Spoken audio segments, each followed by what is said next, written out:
Good morning. My self doctor Dharmendra Kumar Jain. मैं राजकीय polytechnic महाविद्यालय 12 में प्रवक्ता सिलेक्शन स्टेट के पद पर कार्यरत हूँ। टीटीसी LRDC द्वारा जो ई वीडियो श्रृंखला आरंभ की गई है उसमें आपका स्वागत है। इस वीडियो लेक्चर की श्रृंखला में हम सब्जेक्ट कोड E202 की यूनिट 4 की बात करेंगे।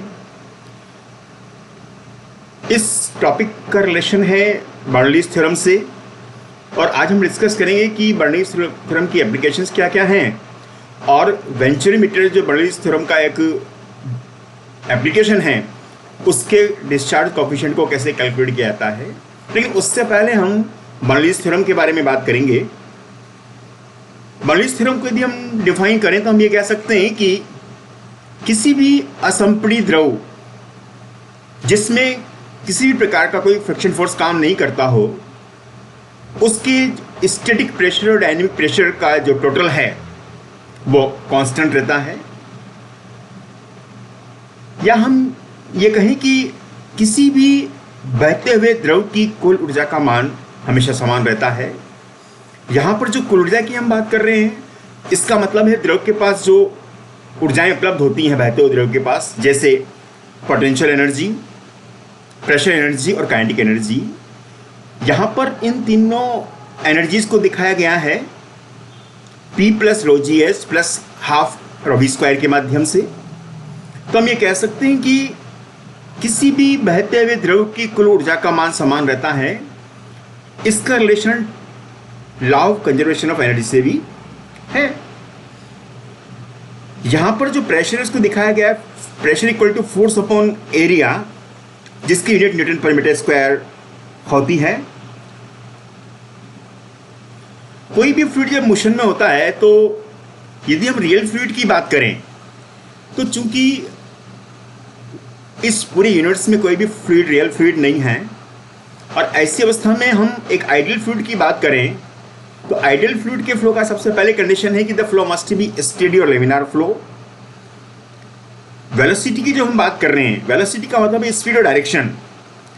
तो जो स्टेडी और लेमिनार फ्लो अगर होगा तो उसमें प्रवाह के प्रत्येक बिंदु पर जो वेलोसिटी है वो कांस्टेंट रहेगी और फ्लूइड की जो वेलोसिटी है वो परिवर्तित नहीं होगी।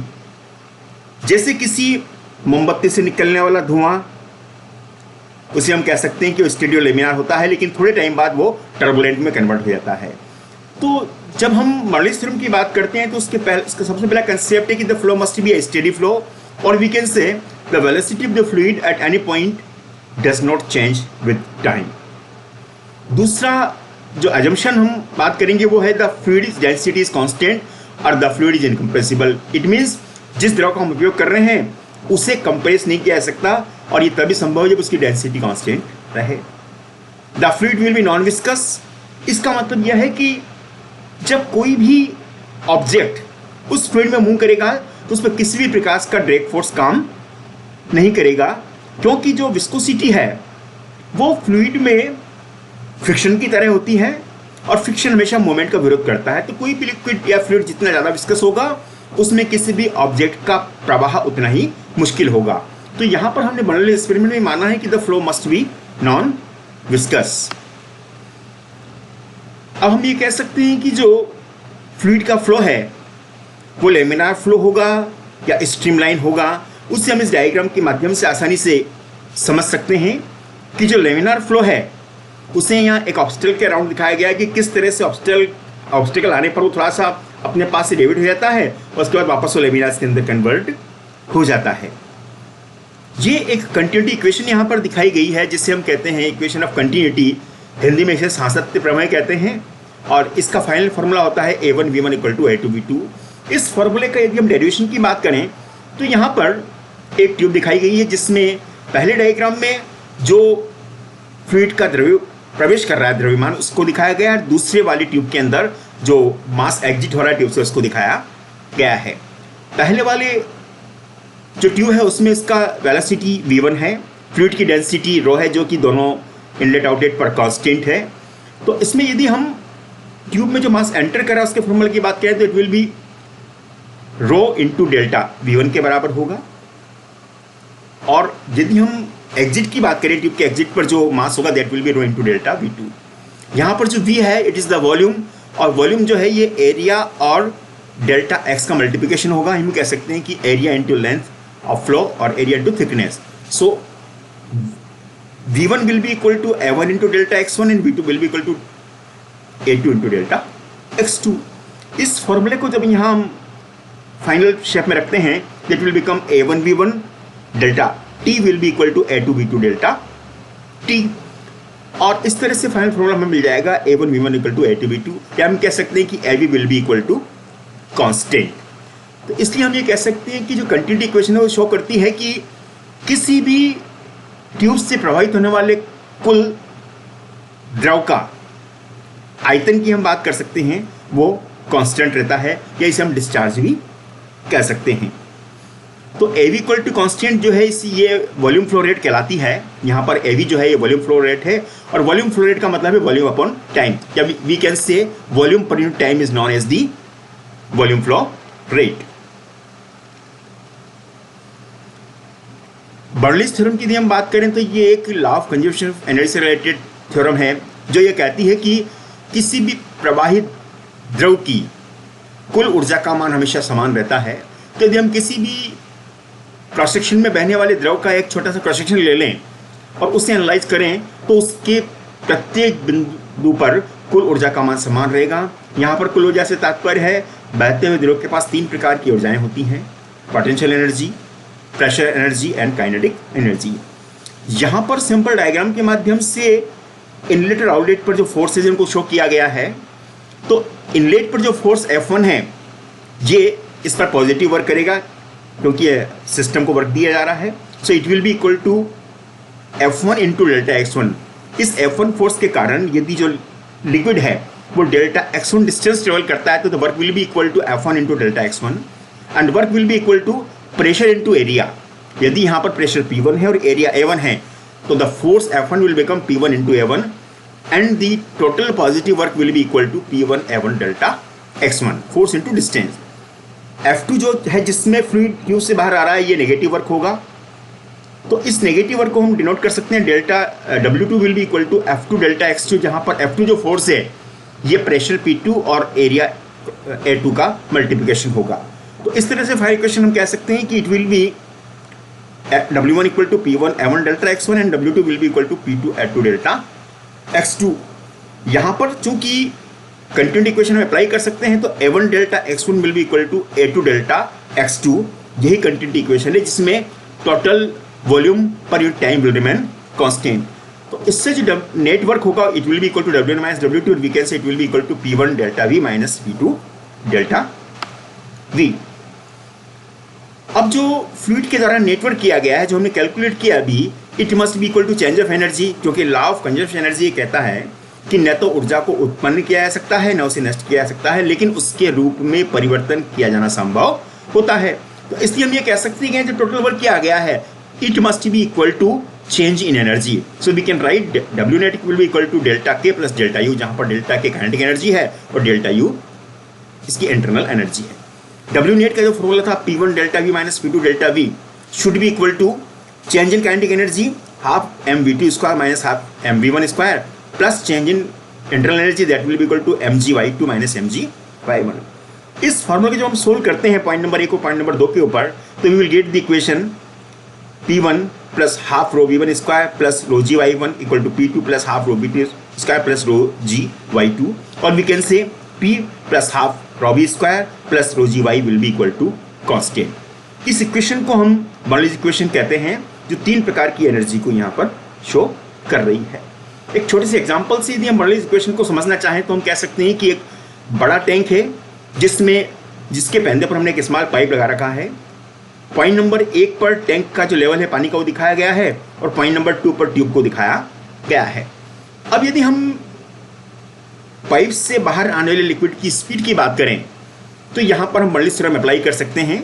पॉइंट नंबर 1 पर बर्नौलीज थ्योरम अप्लाई करेंगे तो it will be P1 plus half rho V1 square plus rho gy1 should be equal to at point number 2 P2 plus half rho V2 square plus rho gy2। क्योंकि यहाँ पर point number 1 और point number 2 दोनों atmosphere में खुले हुए हैं, इसलिए दोनों जगहों पर एटमॉस्फेरिक प्रेशर है, और हम ये कह सकते हैं कि इन दोनों को हम नेगलेक्ट कर सकते हैं because P1 will be equal to P2। इससे आगे अगर हम बात करें तो जो ρg y1 और ρg y2 है, ये भी यहाँ पर हमें इक्वेशन में दिखाई दे रहे हैं। यदि टैंक बहुत बड़ा है तो उसकी वेलोसिटी v1 जो है वो v1 जीरो हो जाएगी, और ऐसी अवस्था में जो हमारी इक्वेशन होगी that will be ρgh will be equal to half ρv square, और we can say v square will be equal to twice gh। तो इससे हम जो लिक्विड पाइप से बाहर आ रहा है पॉइंट नंबर 2 से, उसकी वेलोसिटी कैलकुलेट कर सकते हैं, that will be equal to under twice gh। इस सिंपल फॉर्मूला के माध्यम से हम किसी भी टैंक में लगे हुए छोटे पाइप से बाहर आने वाले लिक्विड की वेलोसिटी को कैलकुलेट कर सकते हैं। बर्नौलीज इक्वेशन को यहाँ पर एक डायग्राम के माध्यम से शो किया गया है, जिसमें इनलेट पर फोर्स F1 है जो P1 A1 के बराबर है, और आउटलेट पर फोर्स F2 है जो P2 A2 के बराबर है। इनलेट पर वेलोसिटी V1 है, आउटलेट पर वेलोसिटी V2 है, और फ्लो पॉइंट नंबर A1 से A2 की ओर हो रहा है। इस सिंपल डायग्राम के माध्यम से हम ये देख सकते हैं कि लिक्विड के पास कौन कौन सी एनर्जीज अवेलेबल हैं और किस प्रकार से हम बर्नौलीज थ्योरम को अप्लाई कर सकते हैं। यदि हम बर्नौलीज थ्योरम की एप्लीकेशन की बात करें तो उसका सबसे इंपॉर्टेंट एप्लीकेशन है वेंचुरीमीटर। इस वेंचुरीमीटर को हम एक वेरिएबल हेड मीटर भी कहते हैं, जिसका उपयोग किसी भी पाइपलाइन से प्रवाहित होने वाले द्रव की फ्लो रेट मेजर करने के लिए किया जाता है। इस मीटर में जो फ्लो होता है उसको जनरली थोड़ा सा एक्सेलरेट किया जाता है, उसको त्वरित किया जाता है, तुरंत प्रदान किया जाता है। इस वेंचुरीमीटर के 3 पार्ट होते हैं, कन्वर्जिंग सेक्शन, थ्रोट और डाइवर्जिंग सेक्शन। तो जो फ्लूइड होता है उसको धीरे धीरे एक्सेलरेट किया जाता है, और एक्सेलरेशन के साथ साथ वो थ्रोट तक पहुंच जाता है, और उसके बाद जो डाइवर्जिंग पोर्शन होता है वहां उसका रिटार्डेशन शुरू हो जाता है। जो वेंचुरीमीटर का बेसिक प्रिंसिपल है उसके लिए हम कह सकते हैं कि when a fluid flows through the venturimeter it accelerates in the convergent section and decelerates in the divergent section, resulting in a drop in the static pressure followed by a pressure recovery in the flow direction। तो इसके जो 2 section हैं, convergent section और divergent section, convergent section में flow accelerate होता है जबकि divergent section में फ्लो डिसेलरेट होता है, और इस एक्सेलरेशन और डिसेलरेशन के कारण एक प्रकार की एनर्जी का दूसरी प्रकार की एनर्जी में कन्वर्जन होता है, जिससे दोनों पॉइंट्स के बीच में प्रेशर डिफरेंस क्रिएट हो जाता है। यह वेंचुरीमीटर बर्नौलीज प्रिंसिपल पर काम करता है, और जैसा हम जानते हैं कि जो फ्लो रेट है वो डिफरेंशियल प्रेशर के स्क्वायर रूट के प्रोपोर्शनल होती है, तो उसका उपयोग करते हुए हम इससे डिफरेंट कैलकुलेशंस कर सकते हैं। ये वेंचुरीमीटर का वर्किंग प्रिंसिपल यहाँ पर दिखाया गया है डायग्राम के माध्यम से, जिसके 3 पोर्शन दिखाए गए हैं। पहला कन्वर्जिंग पोर्शन है, दूसरा थ्रोट है और तीसरा डाइवर्जिंग पोर्शन है। तो हम ये कह सकते हैं कि जैसे ही हम क्रॉस सेक्शन को रिड्यूस करते हैं या फ्लो प्रेशर्स को रिड्यूस करते हैं तो वहाँ पर एक प्रकार का प्रेशर डिफरेंस क्रिएट हो जाता है। उस प्रेशर डिफरेंस को हम मेजर कर सकते हैं, और मेजरमेंट के साथ ही हम वेंचुरीमीटर के माध्यम से फ्लो रेट भी कैलकुलेट कर सकते हैं। इसके यदि हम कंस्ट्रक्शन की बात करें तो वेंचुरीमीटर जो होती है इसमें एक स्ट्रेट इनलेट सेक्शन होता है, उसके बाद एक कन्वर्जिंग कॉनिकल सेक्शन होता है, उसके आगे एक सिलिंड्रिकल थ्रोट होता है, और लास्ट में इसमें डाइवर्जिंग कॉनिकल सेक्शन होता है। थ्रोट सेक्शन जो होता है ये बिल्कुल स्मॉल क्रॉस सेक्शन होता है। इससे हम ये कह सकते हैं कि it will be the minimum area of the venturimeter. Contraction होने के कारण जो फ्लो वेलोसिटी है वो बढ़ती है और फ्लूइड का प्रेशर ड्रॉप होता है, और जहाँ पर वेलोसिटी कम होती है वहाँ फ्लूइड का प्रेशर बढ़ जाता है। इस इनलेट और थ्रोट के बीच में जो प्रेशर डिफरेंस होता है इसे हम कैलकुलेट कर सकते हैं, और प्रेशर डिफरेंस कैलकुलेट करने के पश्चात हम सिंपल फार्मूले से वेंचुरीमीटर के माध्यम से फ्लो रेट भी कैलकुलेट कर सकते हैं। यहाँ पर ये वेंचुरीमीटर को शो किया गया है।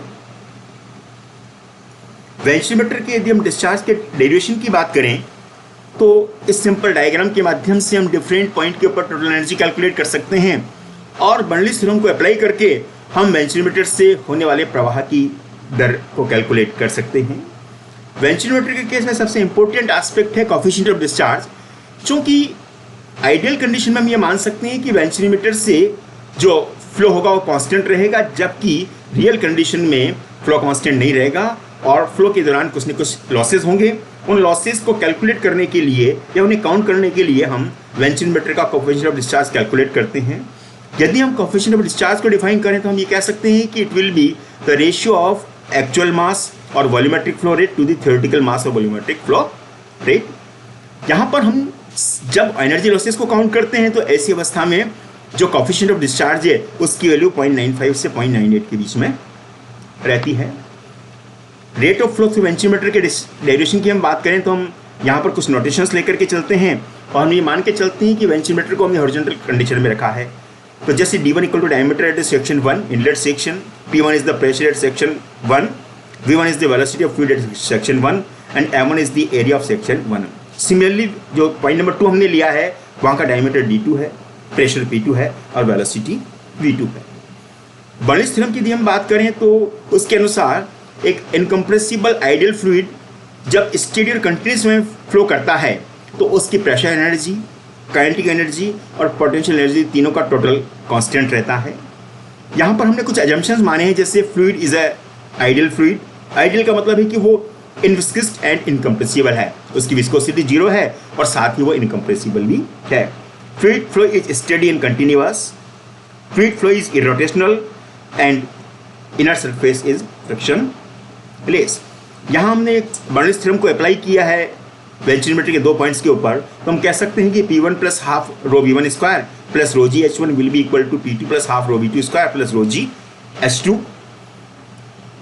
इसमें जब हम आगे इसको सिंप्लीफाई करते हैं तो हम फाइनली हमें यह मिल जाता है, चूंकि ट्यूब को हमने हॉरिजॉन्टल रखा है तो ऐसी अवस्था में दोनों पॉइंट्स के ऊपर पोटेंशियल एनर्जी का मान बराबर होगा तो उसे हम नेगलेक्ट कर सकते हैं and the equation will become P1 upon rho g plus V1 square by twice g will be equal to P2 upon rho g plus V2 square by twice g। इसमें हम जो प्रेशर क्वांटिटी है उसको left hand side में ले आते हैं और वेलोसिटी को राइट हैंड साइड में रखते हैं तो हमारी इक्वेशन बन जाती है P1 minus P2 upon rho g will be equal to V2 square minus V1 square upon twice g, और we can say H will be equal to V2 square minus V1 square upon twice g। ये venturimeter के derivation का simple formula है। यहाँ पर जब हम सारी वैल्यूज पुट करते हैं तो हम वेलोसिटी v2 या हम ये कह सकते हैं कि आउटलेट की जो वेलोसिटी v2 होगी उसका मान कैलकुलेट कर सकते हैं and it will be equal to 1 upon √1 minus a2 square upon a1 square into √2 g h1 square minus h2। और इसका फाइनल फॉर्मूला यहाँ पर Q एक्चुअल जो है Q theoretical will be equal to a1 a2 √a1 square minus a2 square into √2 gh। और इस Q theoretical के माध्यम से यदि हम एक्चुअल डिस्चार्ज कैलकुलेट करना चाहें तो actual discharge will be equal to coefficient of discharge into a1 a2 divided by √a1 square minus a2 square into √2 gh। इस फार्मूले के माध्यम से हम एक्चुअल डिस्चार्ज कैलकुलेट कर सकते हैं और वेंचुरीमीटर के लिए कोएफिशिएंट ऑफ डिस्चार्ज का मान 0.96 से 0.98 के बीच में होता है।